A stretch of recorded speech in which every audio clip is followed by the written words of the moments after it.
தயிர் சாதம் இருக்கு இல்லையா? ம். சாதம் சாதத்துல வந்து வாழைப்பழம் சேர்த்து போடுறது வந்து ரொம்ப நல்லா இருக்கும். ஆக்சுவலி உங்க பொண்ணோட ஹேரையும் நாங்க பார்த்தோம். 5 எவ்வளவு வயசு இருக்கும் உங்களுக்கு? 10 வயசு ஆகுது. 10 வயசுல அவ்வளவு பெரிய ஹேர் வச்சிருக்காங்க. ஆக்சுவலி சின்ன குழந்தைகளுக்கு வந்து முடி வளர்க்கறதுக்கு நிறைய பேரண்ட்ஸ் வந்து யோசிப்பாங்க. ஏன்னா அது குழந்தைங்க பேன் ஆக்கிரும், அது பண்ணிரும், இது பண்ணிரும்னு.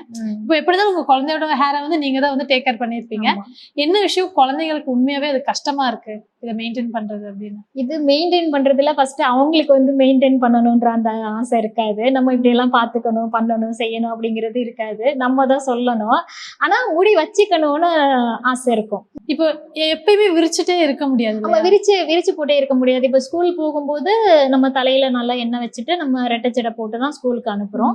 வாரத்துல 2 டைம் வந்து ஹேர் வாஷ் பண்ணிடுவோம். ஏன்னா ஸ்கூல் போறதுனால டைம் இருக்காது அப்படிங்கிறதுனால வாரத்துல 2 தடவை வந்து ஹேர் வாஷ் பண்ணிடுவேன். அப்ப அவங்களுக்கு வந்து ஹேர் பேக்குங்கிறது வந்து வாரத்துல ஒரு டைம் வந்து நம்ம எந்த ஹேர் பேக் வேணா போடலாம். தயிர் சாதம் இருக்கு இல்லையா? சாதத்துல வந்து வாழைப்பழம் சேர்த்து போடுறது வந்து ரொம்ப நல்லா இருக்கும். கண்டிஷனர் மாதிரியா? ஆமா, கண்டிஷனர் மாதிரி ரொம்ப நல்லா இருக்கும். அப்புறம் சாதம் தேங்காய் பால் வந்து ரொம்ப நல்லா இருக்கும். சாதம் குழந்தைங்களுக்கு அதுவே போதும்.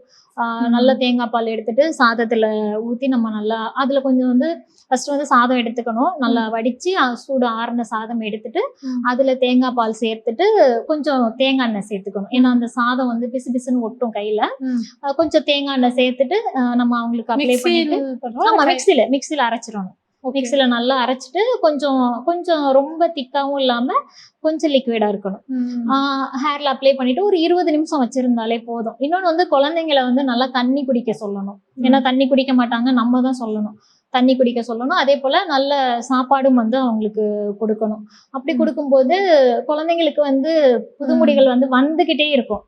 அவங்களுக்கு வந்து growth இருந்துகிட்டே இருக்கும். நம்ம கொஞ்சம் இந்த மாதிரி கவனிப்பு கொடுத்தோம் அப்படின்னா போதும். எண்ணெய் வைக்கிறது, ஹேர் வாஷ் பண்றது, தண்ணி குடிக்கிறது, நல்ல உணவு முறைகள் இதை கொடுக்கும்போது அவங்களுக்கு நல்லா இருக்கும்.